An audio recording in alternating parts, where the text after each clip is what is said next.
lonely millionaire CEO was crying at his wife's grave, until two little girls appeared and said 3 words. Before we jump in, this story reached people in over 50 countries last week. Let's see how far it goes today. The 43rd floor of the Morgan Technologies Tower hummed with the kind of energy that only billions of dollars could generate. Richard Morgan sat at the head of the mahogany conference table, his steel-gray eyes scanning quarterly reports, while 12 executives waited for his verdict on their latest acquisition proposal. The Hartwell deal. Richard's voice cut through the silence like a blade. $67 million. Make it happen by Friday. No emotion, no hesitation, just cold, calculated precision that had built his empire from a garage startup to a tech giant worth $14 billion. At 45, Richard Morgan was the kind of man who made Fortune 500 CEOs lose sleep, who could shift entire markets with a single decision. But it wasn't always this way. The memory hit him unexpectedly, as they often did. Catherine, laughing, in their tiny first apartment, flower in her auburn hair as she attempted to bake his birthday cake. "You know, Richard," she had said, those green eyes sparkling with mischief, "success isn't measured by the size of your bank account. It's measured by how many hearts you touch along the way." He had kissed the flower from her nose and promised he'd never forget that. That was 18 years ago, when love felt infinite and the future stretched before them like an endless summer day. "Sir?" Marcus Webb, his CFO, was staring at him expectantly. "The Henderson merger?" Richard blinked back to the present, his expression hardening again. "Approved. Next item." The meeting continued for another hour, each decision worth millions, each choice affecting thousands of lives. Richard navigated it all with the emotional investment of a chess master moving pieces across a board. When the executives finally filed out, he was alone again in his glass-walled office, 53 floors above the bustling streets of downtown Chicago. His phone buzzed. Personal line. Only 3 people had that number, and 2 of them were, "Mr. Morgan?" The voice was unfamiliar, hesitant. "This is Dr. Elizabeth Hayes from Chicago General Hospital. I need to speak with you about your wife, Catherine Morgan." Time stopped. The city below seemed to freeze. The hum of the building faded to silence. Richard's hand gripped the phone so tightly his knuckles went white. "There's been an accident, sir. A collision on Lakeshore Drive. Your wife was rushed into emergency surgery, but..." The doctor's voice grew gentle, careful.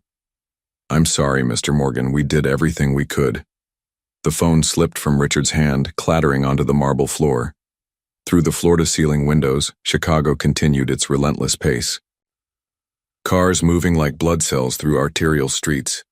People hurrying with their urgent small purposes. But in that office, in that moment, Richard Morgan's world simply stopped. Catherine was gone. The woman who had grounded him when success threatened to consume his soul. The photographer who saw beauty in broken things and convinced him that vulnerability was strength, not weakness. The only person who could make him laugh until his sides ached and cry at old movies without shame. Gone. When his assistant knocked on the door an hour later, she found Richard standing at the window, staring out at nothing. His face was a mask, of marble, showing nothing of the hurricane destroying everything inside him. "Sir? The board meeting?" "Reschedule," he said quietly. "I need to go to the hospital." What happened next would become legend in the corporate world. Richard Morgan, the man who had never missed a day of work in 15 years, who had closed deals from his hospital bed with pneumonia, who had taken business calls during his own father's funeral, that man disappeared for exactly 24 hours. He returned the day after Catherine's funeral, wearing the same gray suit, carrying the same leather briefcase, walking with the same purposeful stride. But something fundamental had changed. Where once there had been calculated ambition tempered by Catherine's gentle influence, now there was only cold, mechanical efficiency. "Good morning, Mr. Morgan," his assistant ventured carefully. He didn't respond. He simply walked into his office, closed the door, and began the process of burying his grief beneath an avalanche of work and success. Because if he stopped moving, stopped conquering, stopped building his empire higher and higher, He might have to feel the gaping hole where his heart used to be. And Richard Morgan couldn't afford to be human anymore. 12 months, 365 days, 8,760 hours since Catherine's voice had filled their home with laughter and life. Richard Morgan had counted every single one. The lakeshore mansion stood like a monument to emptiness. 23 rooms, each one perfectly maintained by his housekeeping staff, each one echoing with memories he refused to acknowledge. The grand piano Catherine had played on Sunday mornings sat silent, its ebony surface reflecting nothing but dust motes dancing in filtered sunlight. "Mr. Morgan, your dinner is ready," Maria, his housekeeper, announced softly from the doorway of his study. He didn't look up from his laptop. "Leave it on the counter." It was the same conversation they'd had every night for a year. Maria would prepare meals that Richard would barely touch, focusing instead on quarterly projections and acquisition reports, until exhaustion finally dragged him to bed at 2 a.m. The business world whispered about his transformation. The Richard Morgan of today made his previous reputation look gentle. He'd shuttered 3 companies, displaced thousands of workers, and accumulated another $2 billion in assets with the emotional detachment of a predator. Board meetings ended with executives leaving pale-faced and shaken, but success felt like ash in his mouth. March 15th. The anniversary arrived like a physical blow. Richard canceled all meetings, dismissed his security detail, and sent his driver home. For the first time in a year, he would be truly alone. The drive to Graceland Cemetery took 37 minutes through Chicago's gray afternoon drizzle. Richard's hands trembled slightly as he parked beside the familiar wrought iron gates. He'd only been here once since the funeral, the day they'd installed the headstone. Catherine Marie Morgan, beloved wife. She saw beauty in broken things. The words he'd chosen seemed inadequate now, standing before the polished marble that marked where his heart was buried. Pink roses, her favorites, lay fresh beside the stone. He'd arranged for them to be delivered weekly, though he'd never witnessed their placement. "Hello, sweetheart," he whispered, his voice cracking on the endearment he hadn't spoken aloud in 365 days. The cemetery was empty except for a maintenance worker in the distance. No photographers, no board members, no one to witness Richard Morgan's carefully constructed facade finally crumble. "I don't know how to do this without you, Catherine."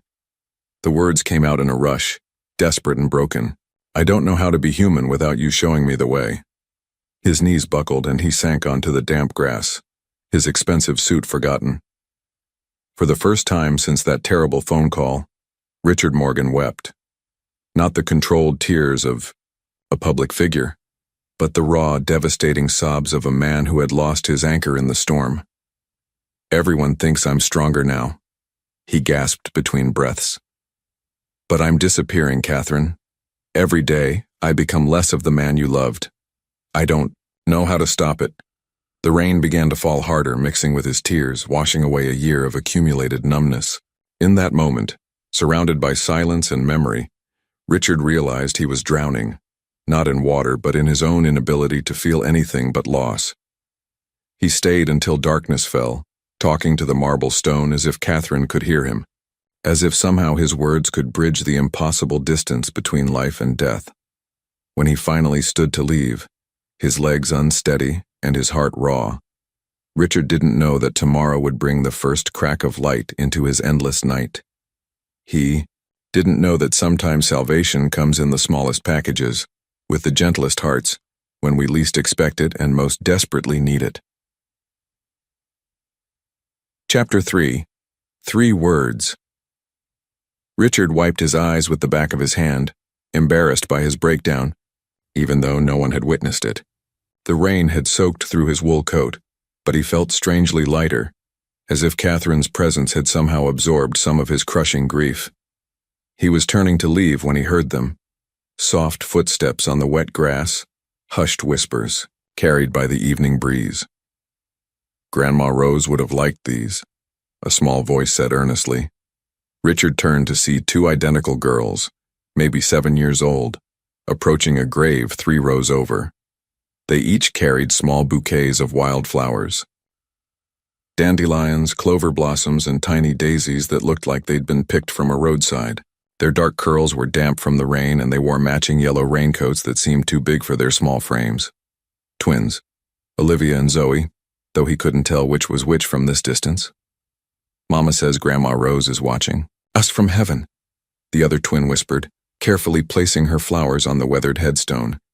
Do you think she can see these? I think she sees everything, her sister replied with the absolute certainty that only children possess.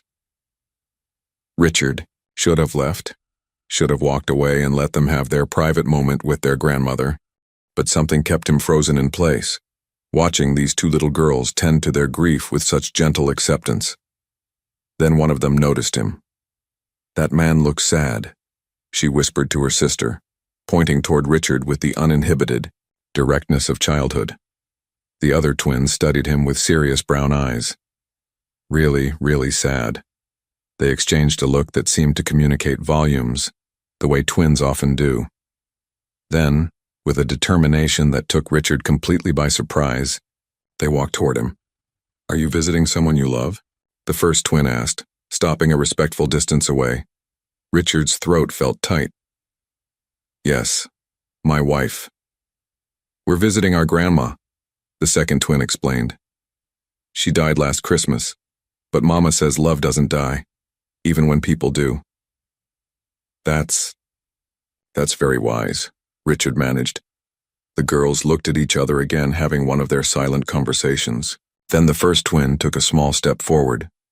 You look like you need a hug, she said simply. Richard's breath caught. When was the last time someone had offered him comfort without wanting something in return? When had anyone looked at him and seen pain instead of power? Can we hug you? The second twin asked, her voice soft but sure. 3 words. Such simple words, but they hit Richard like a revelation, like the first warm ray of sunlight after an endless winter. He knelt down slowly, his expensive suit forgotten, and opened his arms. The 2 little girls stepped forward without hesitation, wrapping their small arms around his shoulders. They smelled like rain and childhood innocence, like hope and healing. For a moment that felt eternal, Richard allowed himself to be comforted by 2 strangers who saw his pain and chose compassion. The tears came again, but these were different, cleaner somehow, mixed with something he'd forgotten existed. Gratitude. Girls, Olivia, Zoe. A woman's voice called from the parking area, tinged with mild panic. The twins stepped back, smiling at Richard with the satisfied expression of children who'd accomplished something important. We have to go, one said. But I'm glad we met you. Me, too, Richard whispered, his voice thick with emotion. They skipped back toward their mother, leaving Richard kneeling in the wet grass, something fundamental shifting inside his chest.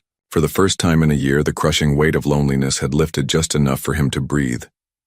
As he watched them disappear into the evening, Richard realized he didn't even know their last name. But he was going to find out. Richard drove home in a daze, the twins' innocent faces burned into his memory. For the first time in a year, he'd felt something other than crushing emptiness. A flicker of warmth. A moment where his heart remembered how to beat for something other than mere survival. That night he couldn't sleep. He stood in his study, staring out at the city lights, replaying those 3 simple words. Can we hug you? When had anyone asked permission to show him kindness? When had anyone looked past his wealth and power to see just a broken man who needed comfort? By morning, Richard had made a decision that would have shocked his board of directors. He was going to find those girls. Mr. Morgan, his personal assistant, Jennifer, looked surprised when he called her into his office at 7 a.m. How can I help you? I need you to contact our security firm. Discreetly, I'm looking for 2 girls, twins about 7 years old. They were at Graceland Cemetery yesterday evening around 6 p.m., visiting someone named Rose. Jennifer's eyebrows rose slightly, but she'd worked for Richard long enough to know not to ask questions. Any other details? Dark curls, yellow raincoats. They had a mother waiting in the parking area. Richard paused, feeling oddly vulnerable. This is personal, Jennifer. Complete confidentiality. Within 48 hours, his investigators had their answer.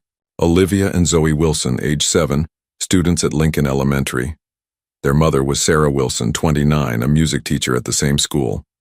The girl's father, David Wilson, had been killed in Afghanistan 4 years ago. They lived in a modest duplex on Maple Street, barely making ends meet on a teacher's salary. Sarah Wilson.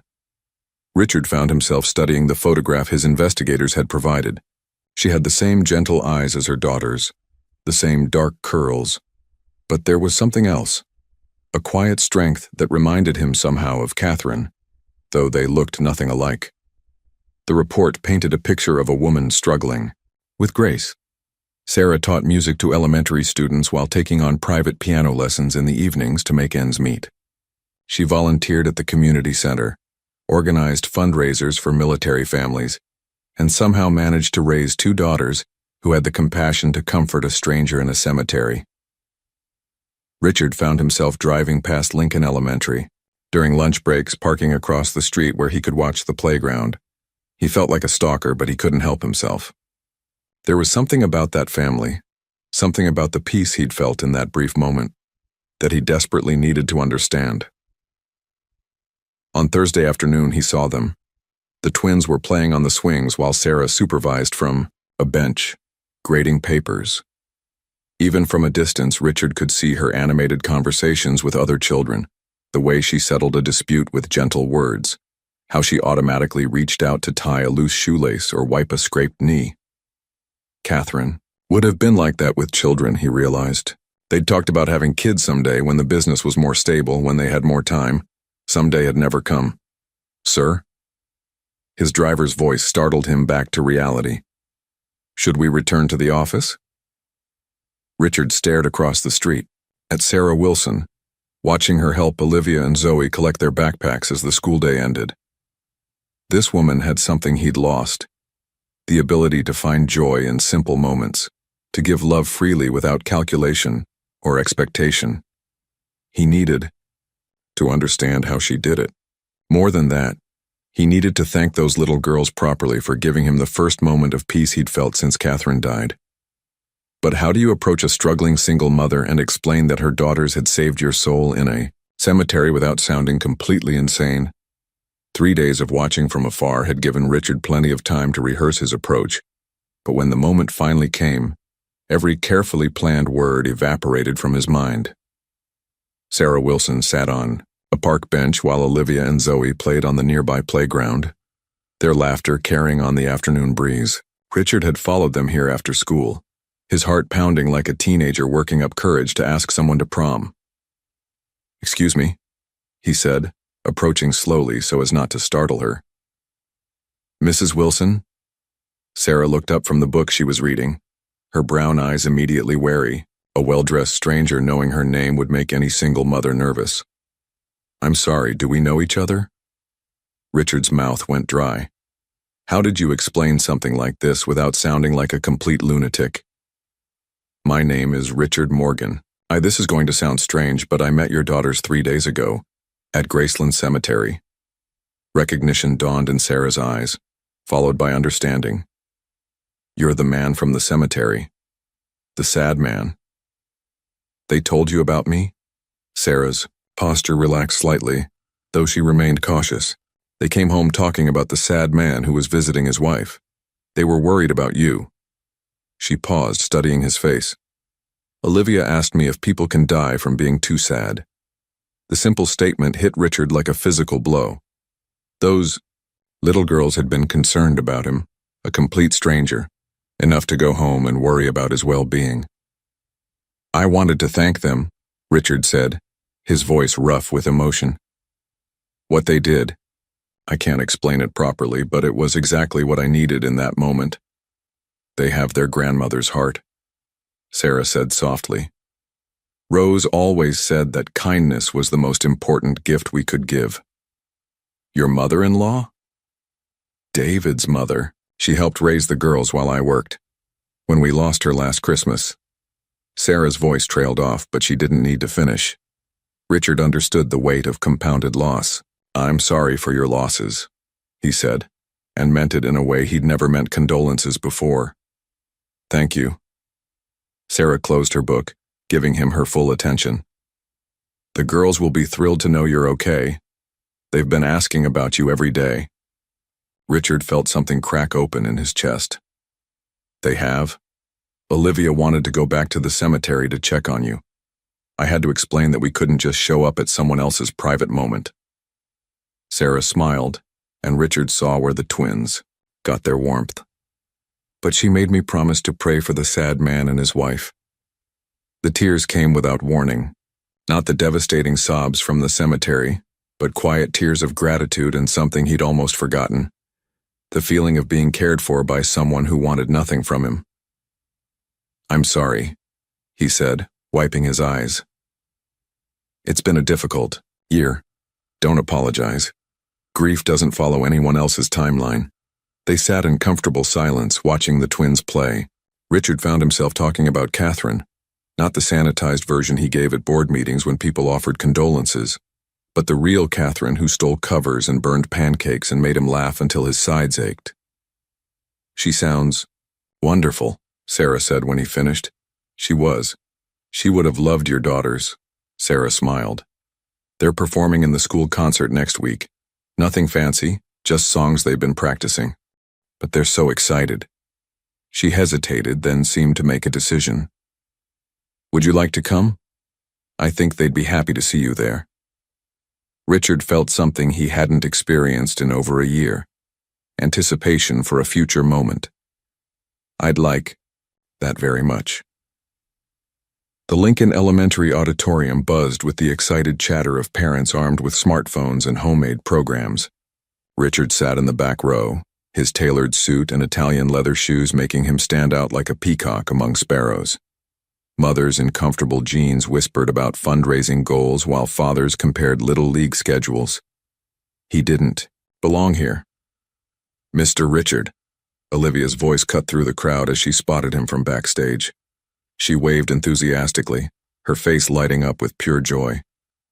Zoe appeared beside her twin, both girls beaming as if he were a celebrity. Several parents turned to see who had captured the Wilson twins' attention, their expressions curious and slightly suspicious when they saw the expensive stranger. Sarah appeared moments later, elegant in a simple blue dress that probably cost less than Richard's tie. I'm so glad you came, she said, settling into the seat beside him. The girls have been talking about nothing else. The concert began with first graders singing off-key versions of classic children's songs. Richard found himself genuinely smiling for the first time in months, watching the uninhibited joy on tiny faces. When Olivia and Zoe took the stage with their second grade class performing This Land Is Your Land, Richard felt his throat tighten with unexpected emotion. They sang directly to him, their eyes bright with the knowledge that someone special had come just to hear them. It was a gift more precious than any corporate acquisition he'd ever celebrated. After the concert, the twins rushed to him with typical 7-year-old enthusiasm. Did you hear us sing? Zoe asked, bouncing on her toes. We practiced every day, Olivia added. Mama said you might come, and we wanted to be perfect. Richard knelt down to their level. You were both absolutely wonderful, better than any concert I've ever attended. The next morning, Richard's driver delivered 2 large packages to the Wilson house. Inside were top-of-the-line keyboards, the kind that cost more than most people's monthly salary. Each came with a note. For 2 very special musicians, thank you for sharing your gift. Richard. His phone rang an hour later. Mr. Morgan, this is Sarah Wilson. Her voice was gentle but firm. I need to return these keyboards. Richard felt confused. Is there something wrong with them? I can exchange them for different models. They're beautiful and incredibly generous, but I can't accept them. I don't understand. Don't the girls deserve nice instruments? They have instruments. We have an old piano at home that my grandmother left us. It's not fancy, but it makes music just fine. Sarah paused. Mr. Morgan, can I ask you something? What did you want to be when you were 7? The unexpected question caught him off guard. I wanted to be an astronaut, I think. Did you need a real spaceship to dream about space? Richard began to understand. No, a cardboard box worked fine. The girls don't need expensive keyboards to love music. What they need is someone who shows up, who listens to them sing, who claps when they finish. Her voice softened. What they need is what you gave them last night, your time and attention. After hanging up, Richard sat in his office, staring out at the city. For decades, he'd solved every problem with money, fixed every relationship, with expensive gifts. But Sarah was teaching him something Catherine had tried to show him years ago, that the most valuable things couldn't be purchased. That evening, instead of sending gifts, Richard called Sarah. Would it be okay if I came over tomorrow? Maybe I could hear them practice on that old piano you mentioned. They'd love that, Sarah said, and Richard could hear the smile in her voice. For the first time since Catherine's death, Richard looked forward to tomorrow. The following Saturday, Sarah suggested a picnic in Millennium Park. The girls love feeding the ducks, she explained, and it's easier to talk while they're distracted. Richard arrived with a simple basket from the deli near his office, sandwiches, fruit and juice boxes. No caviar, no champagne, just normal picnic food that made Sarah smile with approval. The twins ran ahead to the pond, while Richard and Sarah spread a blanket on the grass. For a few minutes, they watched Olivia and Zoe argue over who could throw breadcrumbs farther, their giggles carrying on the spring breeze. They remind me so much of their father, Sarah said suddenly, her voice soft with memory. David had that same competitive spirit, but he never let it turn mean. He'd turn everything into a game. Richard sensed the opening she was offering. Tell me about him. Sarah was quiet for a moment, watching her daughters. We met in college. He was studying engineering. I was in the music program. He used to joke that he built things and I made them beautiful with sound. She smiled, but Richard could see the old pain behind it. He enlisted after 9/11, said he had skills the Army needed and he wanted to make a difference. How long was he deployed? 3 tours. Afghanistan. The girls were so little when he left for the last time. Olivia and Zoe were barely 3. They barely remember him now, which breaks my heart. Sarah's voice caught slightly. David was coming home in 2 weeks. We had plans, a second honeymoon, maybe trying for another baby. Then the chaplain showed up at my door. Richard felt the familiar ache of sudden loss, the way life could change in a single moment. I'm sorry, Sarah, that kind of pain. It never really goes away, does it? No, but it changes. At first it was this crushing weight that made it hard to breathe. Now it's more like a permanent shadow, always there. But I've learned to live with it. She looked at him directly. How did you meet Catherine? The question caught Richard off guard. He rarely talked about the early days, before the money and success complicated everything. Northwestern University. I was a computer science major, working 3 jobs to pay tuition. Catherine was studying photography. She had this old film camera that was probably worth more than my car. He smiled at the memory. I literally ran into her coming out of the library, knocked her camera bag right out of her hands. Scent film, canisters rolling everywhere. Love at first collision? Sarah teased gently. Something like that. I was mortified, scrambling around trying to collect her film, apologizing profusely. But Catherine just laughed. She said anyone that concerned about fixing a mistake was worth getting to know. Richard's voice grew warm with remembering. She was taking pictures of ordinary things. Fire hydrants, cracked sidewalks, people waiting for buses. She saw beauty everywhere. I only saw problems to be solved. Mr. Richard. Olivia came running over, Zoe close behind. Tell us more stories about when you were little. And about Catherine, Zoe added, settling cross-legged on the blanket. Was she pretty? Richard looked at these 2 little girls, so eager to hear about people they'd never met, and felt something profound shift in his chest. When had anyone been genuinely interested in his memories, not his business deals or net? Worth? She was the most beautiful woman I'd ever seen, he said seriously. But more than that, she made everyone around her feel beautiful too. As the afternoon wore on, Richard found himself sharing stories he hadn't told in years, while Sarah added, her own memories of David. The twins listened with rapt attention, asking questions and begging for just one more story. Watching Sarah's face as she spoke about her husband, seeing how naturally she included Richard in this intimate sharing, he realized something remarkable was happening. Their grief had created a bridge between them.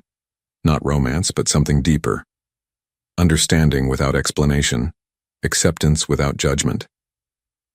For the first time since Catherine's death, Richard didn't feel completely alone.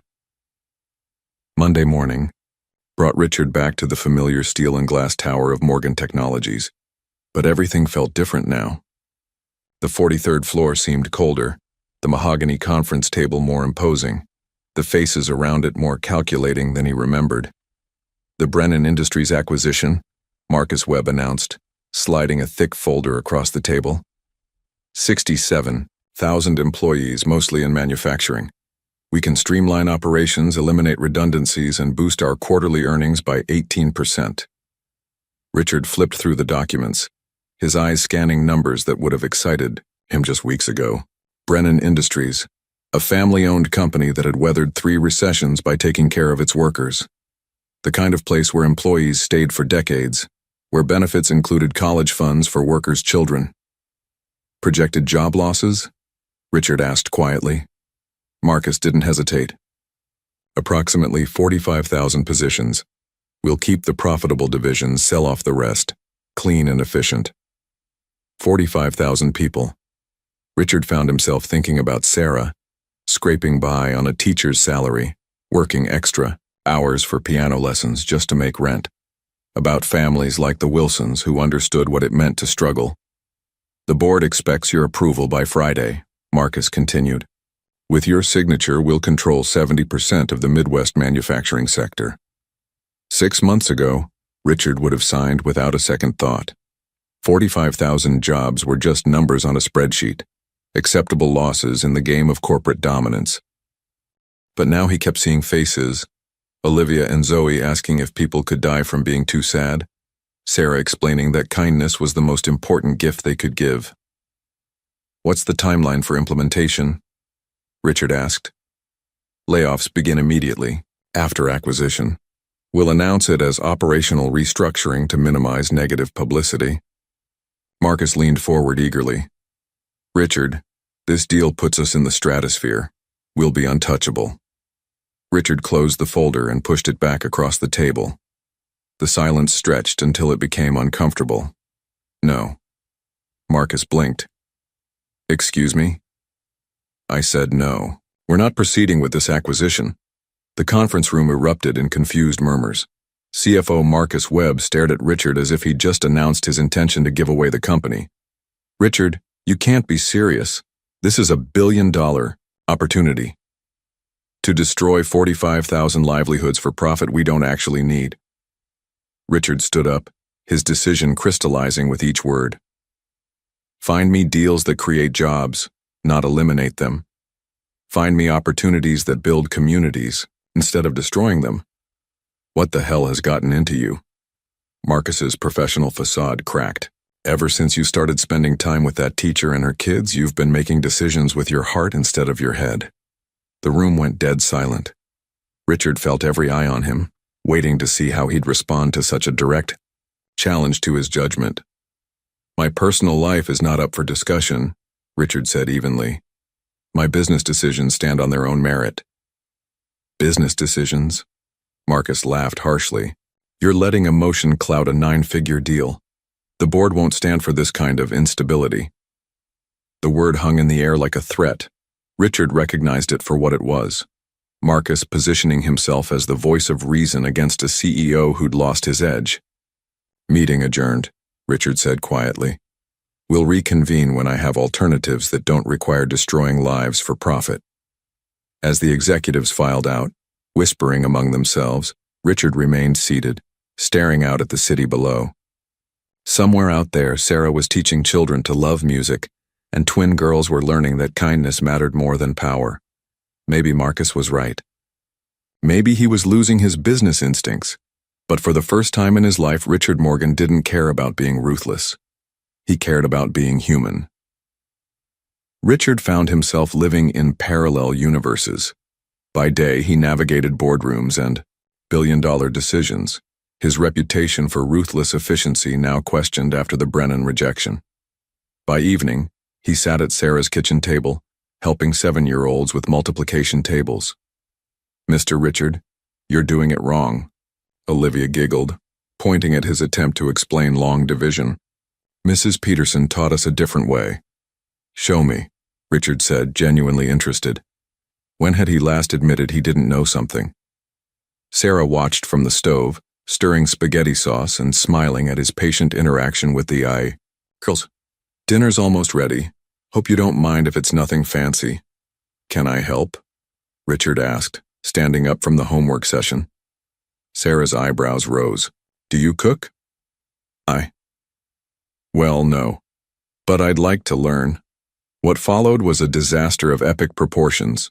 Richard, who could negotiate complex mergers without breaking a sweat, nearly burned water. He added salt instead of sugar to the garlic bread, mixed up measuring spoons, and somehow managed to splatter sauce on every surface in the kitchen. "Maybe we should order pizza," Sarah suggested diplomatically after Richard's third attempt at making salad dressing. "I'm not giving up," Richard said stubbornly, his sleeves rolled up and tomato sauce in his hair. "Catherine always said I was too proud to ask for help with simple things." The washing machine chose that moment to break down, flooding the small laundry room. Instead of calling a repair service, Richard insisted on fixing it himself, earning blisters on his manicured hands and a new appreciation for manual labor. "You know you could just buy me a new one," Sarah said, watching him wrestle with the machine's stubborn drain hose. "Where's the accomplishment in that?" Richard grunted, finally loosening the connection. "Besides, this one just needs attention." Meanwhile, whispers circulated through Chicago's financial district. Richard Morgan was losing his edge. The Brennan deal was just the beginning. He'd passed on 3 other lucrative acquisitions, citing ethical concerns. Investors grew nervous. Stock prices fluctuated. Marcus Webb held private meetings with board members, his message clear. Their CEO was compromised. "He's spending more time playing house with some teacher than running this company," Marcus confided to Director Patricia Hayes. "We need to consider our options before he destroys everything we've built." Richard remained oblivious to the corporate maneuvering. For the first time in decades, he looked forward to leaving the office. At Sarah's house, success wasn't measured in quarterly earnings, but in homework completed, stories read, and laughter shared over imperfect meals. "Mr. Richard," Zoe asked one evening as he tucked them into bed, "are you going to be our new daddy?" The innocent question stopped Richard cold. He looked at Sarah, who had gone very still in the doorway. That night, driving home to his empty mansion, Richard realized that somewhere between helping with homework and learning to cook, his heart had started healing. But healing meant vulnerability. And vulnerability in his world could be deadly. 3 weeks after Zoe's innocent question about becoming their new daddy, Richard made a decision that would reshape his entire legacy. "I want to establish a foundation," he announced to his startled legal team. "The Catherine Foundation. Focus on supporting single-parent families, scholarships, housing assistance, child care programs, and music education initiatives." His chief counsel, David Kim, looked up from his notes. "What's the initial endowment you're considering?" $200 million to start. More is needed." The room fell silent. Even for Richard Morgan, $200 million was serious money, the kind of commitment that would make headlines and raise questions about his motivations. Within a month, the Catherine Foundation was operational. Richard had purchased a converted warehouse in Lincoln Park, transforming it into a community center with music rooms, tutoring spaces, and child care facilities. The first program launched was Harmony for Families, free music lessons for children from single-parent homes. "I want you to run the educational programs," Richard told Sarah over coffee in his new foundation office. "You understand what these families need better than anyone." Sarah set down her cup carefully. "Richard, I'm flattered, but I'm not qualified to run a major foundation program." "You're more qualified than anyone with an MBA and no heart," Richard replied. "You've lived this life. You know what makes the difference between surviving and thriving. The media attention came swiftly. Chicago Tribune ran a front-page story.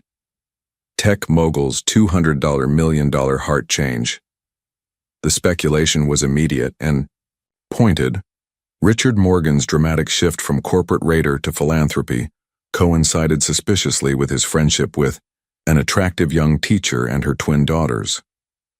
The gossip columns were less subtle. Photos of Richard at school concerts and family picnics appeared alongside breathless speculation about his mystery romance and whether grief had finally softened the famously ruthless businessman. But the real shock came during the next board meeting. "I'm stepping back from day-to-day operations," Richard announced to his stunned directors. "Janet Chen will take over as CEO, effective immediately." Marcus Webb's face went white. "Richard, you can't be serious. Janet's been with us less than 5 years. She's brilliant, ethical, and has vision beyond quarterly profits," Richard replied calmly. "Everything this company needs for its future." Janet Chen, a Stanford MBA who'd impressed Richard with her innovative approaches to sustainable technology, looked as surprised as everyone else. "Sir, I'm honored, but you'll have my full support during the transition," Richard continued. "I'll remain as chairman, but my primary focus will be the foundation and strategic oversight, not operational management." Board member Patricia Hayes leaned forward. "Richard, this is incredibly sudden. Perhaps we should take time to consider. The decision is final." Richard's voice carried the quiet authority that had built his empire, but underneath it was something new. Peace with his choice. "Morgan Technologies will thrive under Janet's leadership, and I'll finally be doing work that Catherine would have been proud of." After the meeting, Marcus cornered Richard in the hallway. "This is insane, Richard. You're destroying everything we've built for some fantasy of domestic bliss with a woman who's using you for your money." Richard turned slowly, his expression deadly calm. "Careful, Marcus. Sarah Wilson is worth more than this entire company, and if you ever suggest otherwise again, you won't have a job to complain about." That evening, Richard sat in Sarah's living room, watching her help the twins with their piano practice.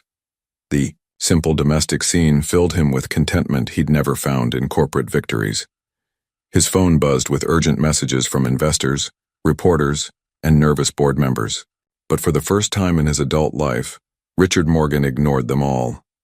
He had finally found something more important than being important. Marcus Webb had been planning his move for weeks, watching Richard's transformation with growing disgust. The man who'd once been a corporate predator was now reading bedtime stories and attending school plays. It was an embarrassment to everything Morgan Technologies represented. "Gentlemen," Marcus addressed the private gathering in his penthouse office, "we have a fiduciary responsibility to our shareholders. Richard Morgan is no longer mentally competent to lead this company." The 5 board members present shifted uncomfortably. Patricia Hayes spoke first. "Marcus, those are serious accusations. Richard's philanthropic work hardly constitutes—" "It's not just philanthropy," Marcus interrupted, sliding manila folders across his mahogany table. "I've had our investigator compile this report. Richard is exhibiting classic symptoms of complicated grief disorder, leading to impaired judgment and potentially dangerous decision-making." Board member Thomas Crawford flipped through the psychological profile Marcus had commissioned. "This seems invasive.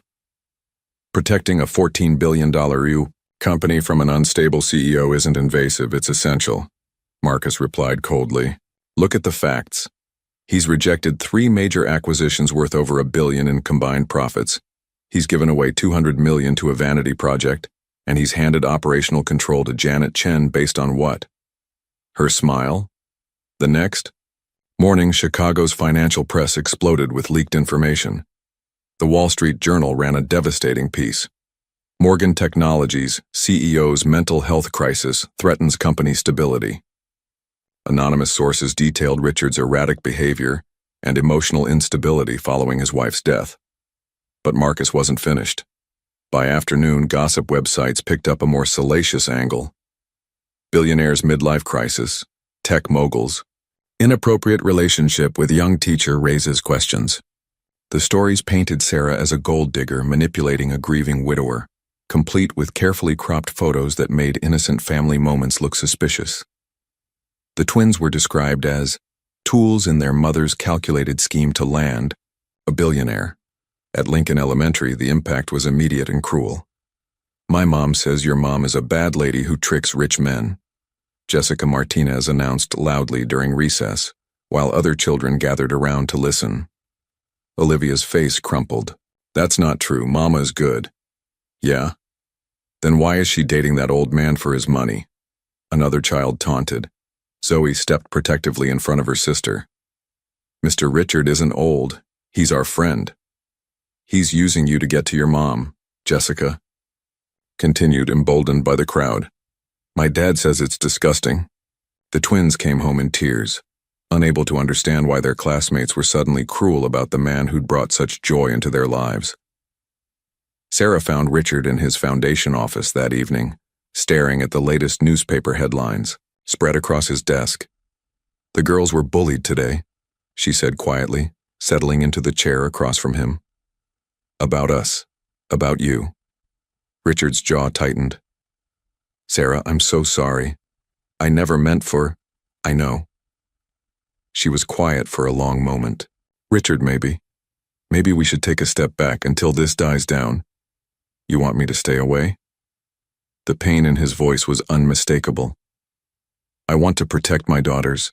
They don't understand why people are saying cruel things about their friend." Sarah's voice broke slightly. "I can't watch them suffer because of our friendship." Richard felt his world tilting. Just when he'd found something worth living for, the vultures were circling, ready to destroy it all. "The board is meeting tomorrow," he said quietly. "Marcus is trying to have me declared mentally unfit." Sarah reached across the desk, taking his hand. "What will you do?" Richard looked at their joined hands, thinking of everything he stood to lose: his company, his legacy, and now possibly the family that had brought him back to life. "I'll fight," he said simply. "But Sarah, I won't sacrifice your peace for my pride.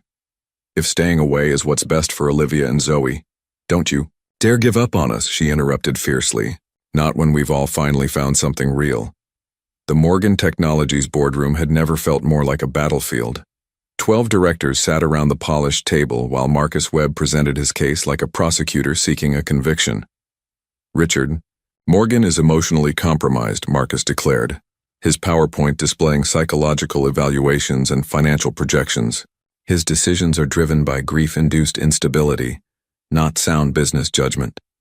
Richard sat quietly through the presentation, his expression calm and unreadable. When Marcus finished, the silence stretched uncomfortably. "Are you finished, Marcus?" Richard asked simply. "The evidence speaks for itself. You're unfit to lead this company." Richard stood slowly, activating the wall screen with his remote. "Then let me present some evidence of my own." The screen filled with detailed financial records, emails, and recorded phone conversations. For the past 6 months, Marcus has been systematically leaking confidential information to competitors, specifically about our R&D investments in renewable energy. The boardroom erupted in shocked murmurs. Marcus's face went ashen. Furthermore, Richard continued calmly, he's been positioning himself for a hostile takeover, using psychological manipulation to undermine board confidence in my leadership. The screen showed Marcus's private emails discussing plans to destabilize the current regime. Patricia Hayes studied the documents with growing alarm. "Marcus, is this true?" "This is a desperate attempt to deflect from his obvious mental breakdown," Marcus protested, but his voice lacked conviction. Richard smiled sadly. "You know what the real tragedy is, Marcus.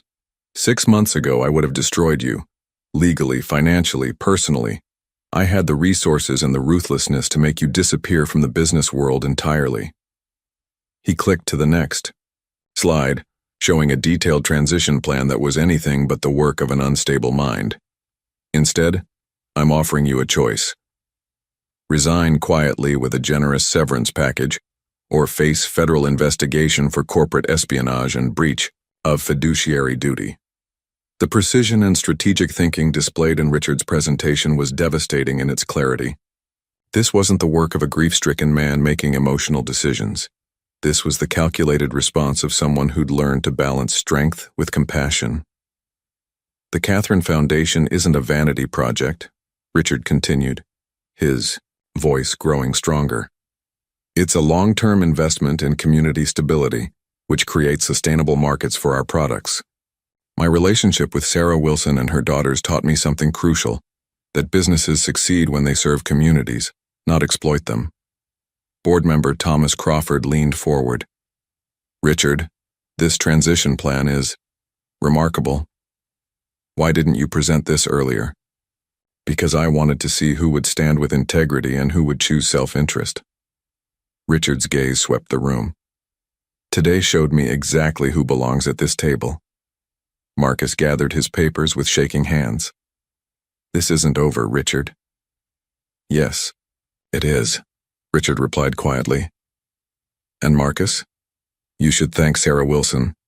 She's the reason I chose mercy over destruction. 3 weeks after the boardroom confrontation, Richard found peace returning to his life.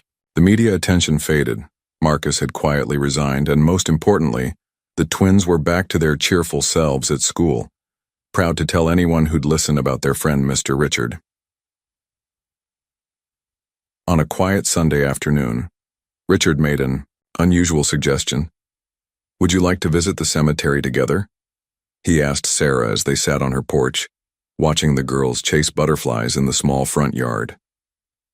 Sarah understood immediately.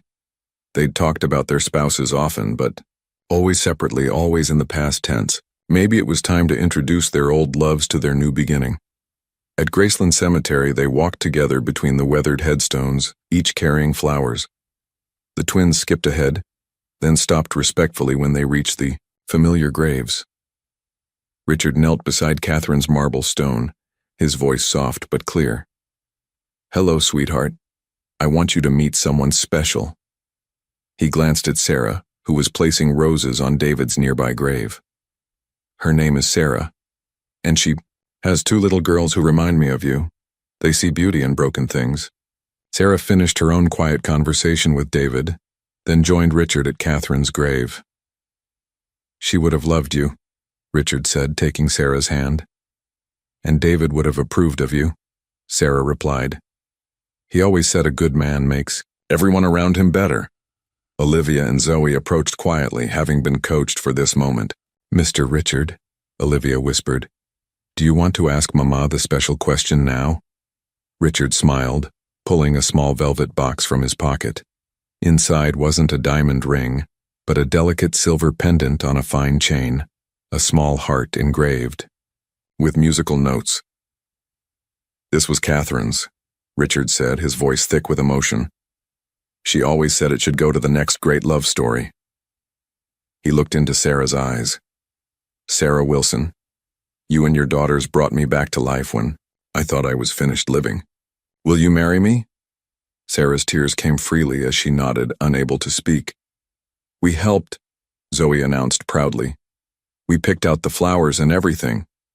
And we asked Grandma Rose and Catherine if it was okay, Olivia added seriously. In our prayers, we think they said yes. As Richard fastened the pendant around Sarah's neck, he felt Catherine's presence like a gentle breeze, not saying goodbye, but giving her blessing for the love that would honor her memory by embracing life again. Standing in that place where grief had once nearly destroyed him, surrounded by the family that had saved him, Richard Morgan finally understood what Catherine had tried to teach him all those years ago. Love multiplies when shared. It doesn't diminish the past, it enriches the future. The twins hugged them both, chattering excitedly about wedding plans and whether they could have 2 fathers now, one watching from heaven and one here to read bedtime stories. The community, garden behind Lincoln Elementary, had been transformed into something magical. What started as Sarah's suggestion for a simple ceremony had blossomed into a celebration that perfectly captured their blended worlds. White chairs formed a semicircle, around the small gazebo that Richard's foundation had built for the school. Sunflowers and wildflowers, the twins' choice, decorated every surface, their bright faces turning toward the late afternoon sun like nature's own congregation. The guest list told the story of Richard's transformation. Janet Chen, now confidently leading Morgan Technologies, sat beside Patricia Hayes and other board members. But surrounding them were Sarah's fellow teachers, families from the foundation programs, and dozens of children who knew Richard not as a billionaire, but as the man who helped with homework and attended every school concert. Nervous? David, Kim, Richard's attorney and now best man, asked as they stood near the gazebo. Terrified, Richard admitted, adjusting his simple navy suit. No $1,000 tailoring today. But not about marrying Sarah, about whether I deserve this much happiness. The music began, not wedding bells or classical pieces, but Sarah's, students from Lincoln Elementary playing Here Comes the Sun on recorders and violins. It was perfectly imperfect, like everything Richard had learned to love about his new life. Olivia and Zoe appeared first, wearing matching yellow dresses and carrying baskets of rose petals. They took their role as flower girls seriously, creating elaborate patterns as they scattered their blooms with artistic precision. Then Sarah appeared and Richard's breath caught. She wore her grandmother's simple wedding dress, altered to fit her perfectly, with Catherine's pendant gleaming at her throat. In her hands she carried 2 bouquets, one of white roses for herself, and a smaller one of pink roses that she would place on Catherine's grave later. The ceremony was officiated by Father Michael from the local Catholic church, who had known Sarah since childhood. His words were simple but profound, speaking of love that honors the past while embracing the future. Richard, Father Michael said, do you take Sarah to be your wife, promising to love her daughters as your own, and to honor the memory of Catherine by building a family filled with joy and purpose? I do, Richard said, his voice steady and sure. Sarah, do you take Richard as your husband, trusting him with your heart and your daughter's future, and honoring David's memory by choosing love over fear? I do, Sarah whispered, tears streaming down her cheeks. When they were pronounced husband and wife, the crowd erupted in cheers. But the moment that would be remembered forever came next. Olivia grabbed the microphone from Father Michael with the confidence only a 7-year-old possessed. Excuse me, everyone, she announced loudly. Me and Zoe want to say something important. Zoe rushed to join her sister, both girls beaming at the assembled crowd. We have 2 daddies now, Olivia declared proudly. Daddy David is in heaven, watching over us, and Daddy Richard is here to take care of us every day.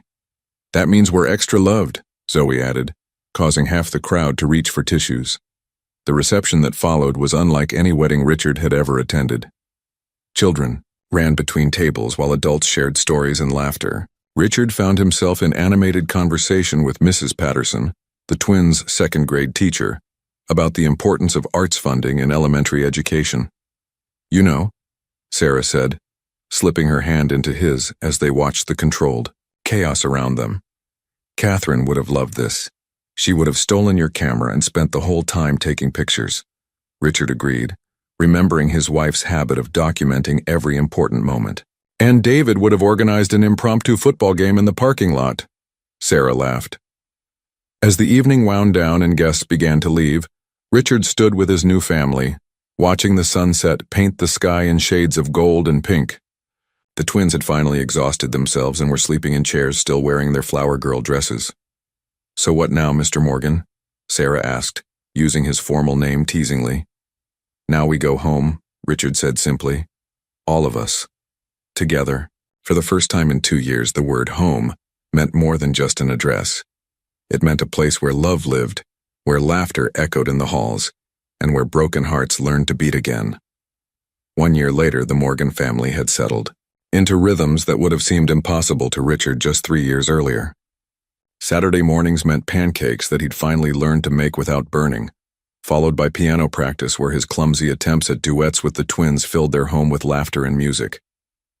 The house on Lakeshore Drive had been transformed.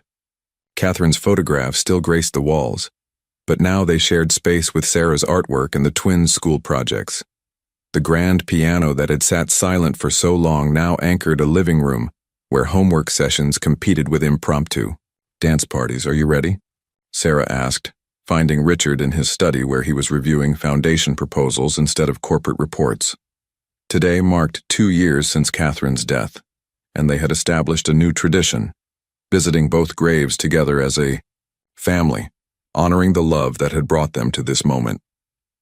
At Graceland Cemetery, 9-year-old Olivia and Zoe carried bouquets they'd picked from their own garden, a mix of wildflowers and Catherine's beloved pink roses that Sarah had learned to grow. They moved with the solemn dignity of children who understood that some moments required reverence. "Hello, Catherine," Richard said softly, kneeling beside the familiar marble stone. "I brought the girls to meet you properly. They wanted to thank you for sharing me." Olivia placed her flowers carefully beside the headstone. "We take good care of him, Catherine. We make sure he eats vegetables and doesn't work too late. And we're teaching him to braid hair," Zoe added seriously. "But he's not very good at it yet." Sarah knelt beside David's grave, her voice warm with love and gratitude. "Look what you led me to, my darling. A man who sees our daughters as gifts, not burdens. You chose well." As they stood together in comfortable silence, Richard reflected on the journey that had brought them here. The ruthless businessman who had measured success in stock prices and acquisition targets was gone, replaced by a man who understood that true wealth couldn't be counted in numbers. The Catherine Foundation now served over 3,000 families across the Midwest. Morgan Technologies, under Janet Chen's leadership, had become a model for ethical business practices while maintaining profitability. But Richard's greatest achievement wasn't measured in dollars or press coverage. It was the laughter echoing through his home every evening. "Daddy Richard?" Olivia tugged at his sleeve, using the name that still made his heart soar every time he heard it. "Look over there." Across the cemetery, a man in his 60s sat alone beside a fresh grave, his shoulders shaking with quiet sobs. His expensive suit and the luxury car in the parking lot suggested wealth, but his posture spoke of profound loss. "He looks like you did," Zoe whispered, remembering Richard's breakdown in this same place 2 years ago. Sarah squeezed Richard's hand. "What do you think, girls?" The twins exchanged one of their silent conversations, then looked up at their parents with determination that reminded Richard of their grandmother Rose's stories about kindness being the most important gift. "Can we go talk to him?" Olivia asked. "We know the magic words," Zoe added confidently. Richard's throat tightened as he watched his daughters approach the grieving stranger with the same fearless compassion they'd shown him. He couldn't hear their conversation, but he saw the moment when the man looked up, saw 2 little girls offering comfort to someone they'd never met. "Can we hug you?"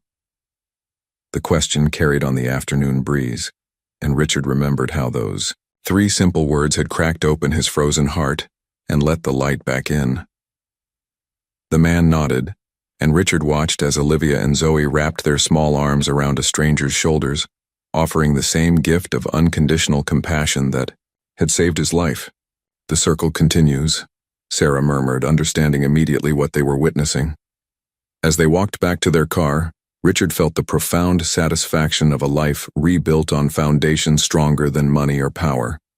His daughters, for that's how he thought of them now, were carrying forward the lesson they'd learned from their grandmother Rose and refined through their own experience, that healing begins with simple human connection. "Do you think he'll be okay?" Olivia asked, looking back at the man who was no longer alone with his grief. "I think he just met 2 very special angels," Richard replied, remembering his own rescue. "And sometimes that's exactly what broken hearts need to start, beating again." Driving home through the Chicago streets, Richard Morgan understood what Catherine had tried to teach him all those years ago. Success wasn't measured by what you accumulated, but by what you gave away. Love didn't diminish when shared, it multiplied, creating ripples that touched lives you might never know about. In the rearview mirror, he could see the cemetery growing smaller, but the love they'd honored there would continue growing larger, carried forward by 2 little girls who knew that 3 simple words could change everything. "Can we hug you?" Sometimes salvation came in the smallest packages with the biggest hearts.